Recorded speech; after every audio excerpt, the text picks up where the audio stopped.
Hello viewers, welcome to Know the Law with Harpreet. So today we will start section 13 of Hindu Marriage Act divorce. तो सबसे पहले हम आज अपना divorce का सेक्शन देखते हैं। सबसे पहले हम मीनिंग देखेंगे, देन उसके बाद हम ग्राउंड्स देखेंगे, कौन कौन से ग्राउंड जो है किस किस के लिए अवेलेबल है। ठीक है, देन उसके बाद हम अपना म्यूचुअल कंसेंट ऑफ डिवोर्स देखेंगे। ओके, तो स्टार्ट करते हैं हम अपना आज का lecture. Meaning: the cessation of matrimonial bond, a degree of divorce put an end the marital bond and the party no longer remain husband and wife. It means secession का मतलब क्या है, देखो। secession means break और end। ठीक है, जब degree of divorce हमारा पास हो जाता है तो वो जो है मैट्रिमोनियल जो हमारी शादी जो एक मैरिज है, ठीक है, जब डिग्री ऑफ डिवोर्स जब पास हो जाता है तो जो मैरिज होती है जिसमें ऑब्लिगेशंस होते हैं, रिस्पॉन्सिबिलिटी होती है, ड्यूटीज हो जाती है, वो सब कुछ जो है वो खत्म हो जाती है, वो ब्रेक हो जाते हैं। After the degree of divorce husband और वाइफ जो है वो नहीं बोले जाते। ठीक है, क्योंकि उन दोनों का डिवोर्स हो गया, अब उन दोनों को एक दूसरे से कोई मतलब नहीं है, तो वो हस्बैंड और वाइफ नहीं होते। Then divorce was unknown to the old Hindu law. मैंने आपको बताया था ओल्ड कंसेप्ट में कि जो डिवोर्स था पहले नहीं होता था। After Hindu marriage act 1955 for first time introduce concept of divorce. First time जो है डिवोर्स आया कब, जब हिंदू मैरिज एक्ट हमारा पास हुआ था, तब जो है डिवोर्स आया था। ये जो है मॉडर्न कंसेप्ट है। उसके बाद under section 13 of divorce, section 13 close 1 में जो है 8 ग्राउंड्स दिए गए हैं। सेक्शन 13 1A में जो है 2 ग्राउंड्स दिए गए हैं, और ये दोनों ग्राउंड्स जो है हस्बैंड और वाइफ को दोनों को दिए गए हैं। देन सेक्शन 13 क्लोज 2 जो है वो उसमें 4 ग्राउंड्स दिए गए हैं जो कि सिर्फ और सिर्फ वाइफ को अवेलेबल है। देन उसके बाद जुडिकल ग्राउंड है जो बताता है इररेटिएबल ब्रेकडाउन ऑफ मैरिज। ठीक है, देन उसके बाद हम ये पढ़ेंगे अपना। देन लास्ट में हम divorce by mutual concept of section 13B करेंगे। तो आज हम ये 3 सेक्शन पढ़ेंगे। ठीक है, डिटेल में पढ़ेंगे आज हम ये 3 सेक्शन। ठीक है, वन बाय वन स्टार्ट करते हैं अपना। जो हस्बैंड और वाइफ अंडर सेक्शन 13 क्लोज 1 जिसमें 8 ग्राउंड्स दिए गए हैं। First is adultery. एडल्ट्री का मतलब क्या होता है, देखो, volunteer sexual intercourse with any other person not his her partner. अपने पार्टनर के साथ ना करके किसी अदर पर्सन के साथ जो है फिजिकल होना, ठीक है, सेक्सुअल इंटरकोर्स करना, तो उसे जो है एडल्ट्री बोलते हैं। असेंशियल क्या है, सिंगल एक्ट इज सफिशिएंट। एक सिंगल एक्ट जो है सफिशिएंट है। अगर पता चला कि शादी के बाद जो है उसका हस्बैंड या उसकी वाइफ जो है वो अदर पर्सन के साथ जो है एडल्ट्री में है, तो उसको जो है एक सिंगल एक्ट इनफ है डिवोर्स लेने के लिए। आफ्टर सोलनाइजेशन ऑफ मैरिज, जो मैरिज से पहले जो है अगर वो किसी और के साथ है या थी, ठीक है, उससे कोई मतलब नहीं है, लेकिन आफ्टर द मैरिज पता चलता है कि वो जो है सेक्सुअल इंटरकोर्स है किसी और के साथ, ठीक है, एडल्ट्री में है, तो जो है डिवोर्स के लिए फाइल कर सकता है। वोलेंटरी सेक्सुअल इंटरकोर्स मतलब कि वो जो है पार्टनर वोलेंटरली एकदम कंसर्न में जो है अपनी सेक्सुअल इंटरकोर्स कर रहा है अदर पर्सन के साथ।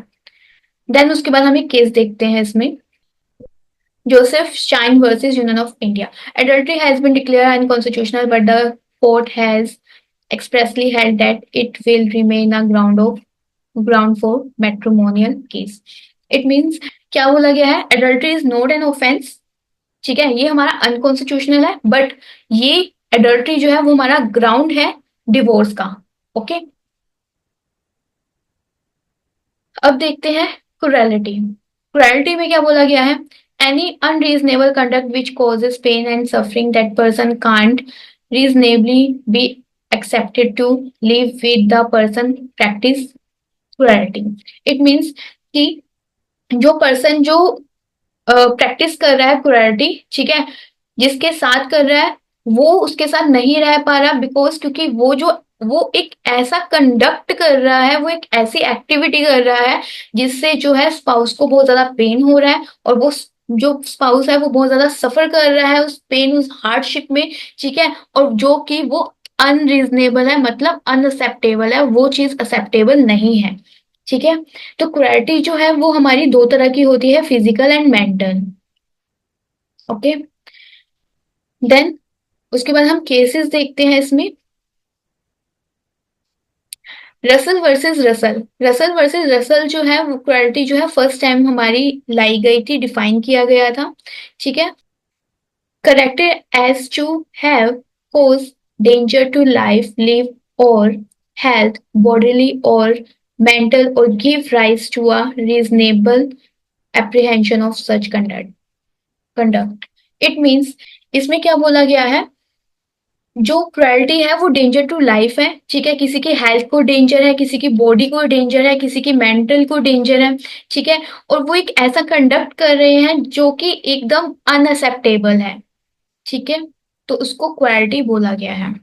देन उसके बाद changing dimensions of cruelty, Dastane versus Dastane में जो है सुप्रीम कोर्ट ने बोला था कि फिजिकल और मेंटल क्रुएल्टी जो है दोनों इंक्लूड करी जाएगी, however mental cruelty was limited to apprehension of physical violence only. It means कि अगर जो है कोई पर्सन लगा लो, ठीक है, अगर कोई पर्सन जो है किसी को आंख दिखा रहा है या किसी को हाथ दिखा रहा है, देन उसकी मेंटेलिटी में अपने आप आ जाएगा कि ये पर्सन जो है मुझे अब हिट करने वाला है, मुझे मारने वाला है, उनको पता है कि ये पर्सन जो है मुझे फिजिकल वॉयलेंस करने वाला है, ठीक है, तो अब उसके माइंड में ये चीज हिट कर गई तो उसको बोलते हैं मेंटल क्रुएल्टी। थर्ड, मनीषा त्यागी वर्सेस दीपक कुमार, इसमें क्या बोला गया था, to constitute clarity is not required that the respondent should have acted in such a manner so to make the petitioner apprehend physical danger। It means कि फिजिकल डेंजर के साथ साथ जो है मेंटल क्रुएल्टी भी देखी जाएगी, कि मेंटल क्रुएल्टी के जितने भी एलिमेंट्स है वो इसके अंदर देखे जाएंगे, ठीक है, क्योंकि जो मेंटल क्रुएल्टी है वो सबसे पहले आती है, देन फिजिकल जो फिजिकल वॉयलेंस है वो बाद में आता है, तो फिजिकल एंड मेंटल जो है वो दोनों इसके अंदर इंक्लूड करे गए। देन उसके बाद हम देखते हैं डिजर्शन।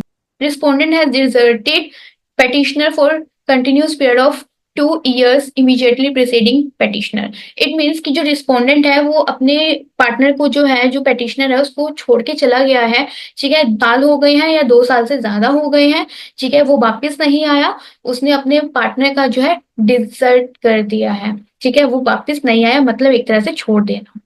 इसका मतलब क्या होता है डिजर्शन का, withdrawal from the matrimonial obligations, मतलब कि वो अपने उसने जितने भी उसके मैट्रिमोनियल ऑब्लिगेशंस थे, रिस्पॉन्सिबिलिटीज थी, ठीक है, वो सबको जो है छोड़ के चला गया, मेरे को छोड़ के चला गया, और जितने भी उसकी ऑब्लिगेशंस थी वो सबको उसने ब्रेक कर दिया। डिजर्शन जो है दो तरह की होती है, एक्चुअल एंड कंस्ट्रक्टिव। एक्चुअल में क्या बोला गया है, फिजिकली स्टेइंग अवे, मतलब कि वो दोनों जो है अलग अलग रह रहे हैं, साथ में नहीं रह रहे।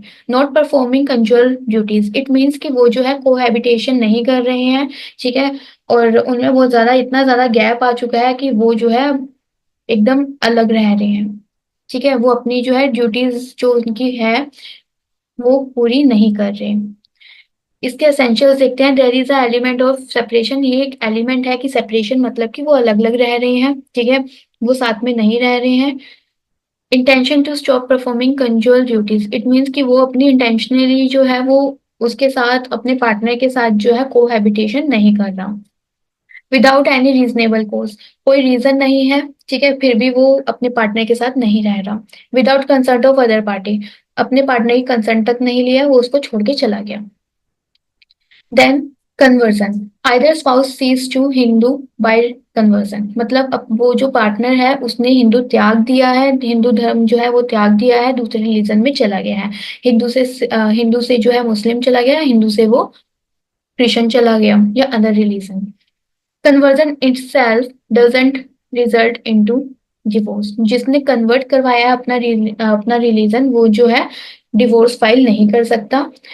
Right to right to file Right to file for divorce under this ground is only available to unconverting spouse, जिसने अपना रिलीजन कन्वर्ट नहीं कराया सिर्फ वही जो है डिवोर्स फाइल कर सकता है। आफ्टर दैट, उसके बाद देखो सेक्शन 13 में क्या बोला गया है, सेक्शन 13 क्लोज 1/3 में unsoundness of mind petitioner has to proved, अगर जो है पेटिशनर जो है प्रूव कर दे कि जो मेरा स्पाउस है वो अनसाउंडनेस ऑफ माइंड है, ठीक है, वो अपनी मेंटलिटी से ठीक नहीं है, अगर वो ये प्रूव कर दे तो क्या उसके अंदर दो ग्राउंड बताए गए हैं, क्या है, respondent is suffering from incurable unsoundness of mind, it means कि जो रिस्पोंडेंट है, ठीक है, वो जो है सफर कर रहा है एक ऐसे डिसीज से जो कि कभी लाइफ में ठीक ही नहीं हो सकती, तो जो है पेटिशनर जो है फाइल कर सकता है डिवोर्स के लिए। Nature of unsoundness of mind is such that the petitioner can't reasonably be expected to live with the respondent, ठीक है। एक ऐसा नेचर है जो अनसर्टनेस ऑफ माइंड का, कि जो पेटिशनर है वो अपने पार्टनर के साथ जो है नहीं रह पा रहा है एक छत के नीचे, तो वो जो है डिवोर्स फाइल कर सकता है। उसके बाद इन क्लोज 1/4 जो है वो रिपील्ड हो गया है, तो हम ये नहीं पढ़ते। उसके बाद हम देखते हैं सेक्शन 13 क्लोज 1/4, सेक्शन 13 क्लोज 1/5 में क्या बोला गया है। Venereal disease, respondent in suffering from venereal disease is communicable form. It means कि वेनेरियल डिसीज क्या होता है, सेक्सुअली ट्रांसमिटेड इन्फेक्शन। जब ऐसा इन्फेक्शन जो कि फैल रहा है, ठीक है, तो उस वजह से जो है डिवोर्स फाइल हो सकती है। देन उसके बाद है सिक्स्थ, सेक्शन 13 क्लोज 1 में renunciation, respondent has renounce the word by entering into religion order. It means कि जो पार्टनर है उसका, जो रिस्पोंडेंट है, उसने जो है दुनियादारी को त्याग दिया है, ठीक है, वो संत बन गया है, ठीक है, तो उसको, वो जो पेटिशनर है वो फाइल कर सकता है डिवोर्स के लिए। देन सेवंथ देखते हैं प्रिज्यूम डेथ। इट्स का मतलब no heard alive for 7 year और मोर। 7 साल हो गए, 7 साल से ज्यादा हो गए, ठीक है, उसने अपने पार्टनर के बारे में सुना ही नहीं है कि वो जिंदा है या मर गया है, तो फिर जो है हम ये प्रिज्यूम कर लेते हैं कि उसकी डेथ हो गई है। ओके। देन उसके बाद हम देखते हैं सेक्शन 13(1)(a) में क्या बोला है। No resumption of cohabitation for 1 year और more after passage of decree of judicial separation, then it's ground for divorce. Decree of judicial separation आने के बाद रिज्यूम ऑफ कोहैबिटेशन जो है नहीं होता 1 साल या 1 साल से ज्यादा, ठीक है, तो वो जो है डिवोर्स का ग्राउंड बन जाता है। No restitution of conjugal right between the party for 1 year or more after passing the degree of restitution of conjugal right, its ground for divorce. अगर जो डिग्री है रेस्टिट्यूशन ऑफ कंजुअल राइट की वो पास हो जाती है, ठीक है, और जो स्पाउस है वो तब भी वापस नहीं आता है, अपनी कंजुअल राइट्स जो है वो फुलफिल नहीं करता है, 1 साल या 1 साल से ज्यादा हो गया है, तो वो नहीं आ रहा, तो वो जो है ग्राउंड बन जाता है डिवोर्स का। उसके बाद हम देखते हैं सेक्शन 13 क्लोज 2 में क्या बोला गया है। Only for wife take divorce from husband. ये जो है सेक्शन 13 क्लोज 2 जो है सिर्फ वाइफ के लिए अवेलेबल है, कि वो जो है अपने हस्बैंड से डिवोर्स ले सकती है। इसमें जो है 4 ग्राउंड्स बताए गए हैं, कौन कौन से हैं।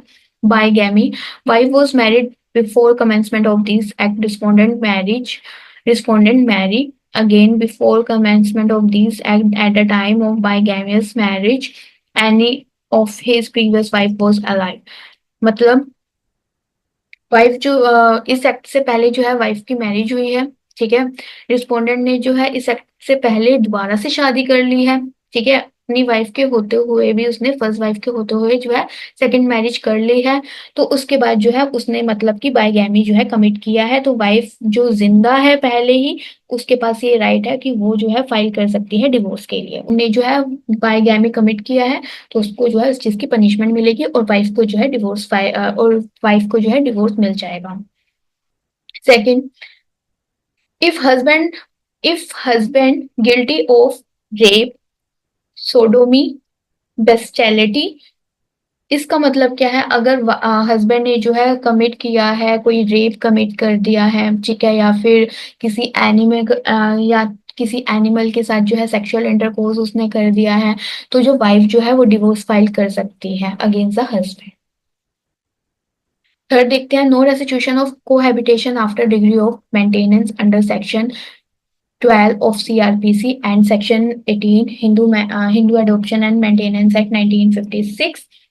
मतलब कि डिग्री ऑफ मेंटेनेंस आने के बाद जो है उसके बाद कोई कोहैबिटेशन नहीं हुआ है, 1 साल या 1 साल से ज्यादा हो गया है, तो वाइफ जो है उसके पास राइट है कि वो डिग्री ले सकती है। फोर्थ जो है, देखो, ऑप्शन ऑफ प्रिवर्टी, मतलब marriage solemnise before wife attain age of 15 year. She can repudiate marriage whether consummated or not after attaining 15 year but before the age of 18 year. देखो कि जो गर्ल है वो 15 इयर्स की नहीं थी पूरी, उससे पहले ही उसकी शादी कर दी गई है, तो इसका मतलब चाइल्ड मैरिज हुई। ठीक है, उसकी शादी हो गई है। आफ्टर उसके बाद जब वो 15 साल की हुई, उसके पास ये राइट आ गया कि वो जो है अपनी मैरिज को कैंसिल कर सकती है, करवा सकती है। ठीक है, और कब तक करवा सकती है? Under the age of 18 year, मतलब कि 15 एज के बाद, 18 ईयर एज के पहले वो अपनी मैरिज जो है वो कैंसिल करवा सकती है। ठीक है, तो आई होप आपको समझ आया हो। ठीक है, तो आज के लिए हम इतना ही रखते हैं। कल हम पढ़ेंगे section 13 B, divorce by mutual consent. Then उसके बाद हम पढ़ेंगे judicial grounds for divorce. Then last हम देखेंगे इसमें difference between judicial separation and divorce. तो आज के लिए इतना ही। ठीक है, तो कल हम अपना बाकी जितने भी सेक्शन है डिवोर्स के वो हम कल कंप्लीट करते हैं। ओके, तो आई होप आप लोगों को ये समझ आया हो। So thank you. Like and subscribe करना ना भूलें। Thank you so much guys. Have a nice day and take care.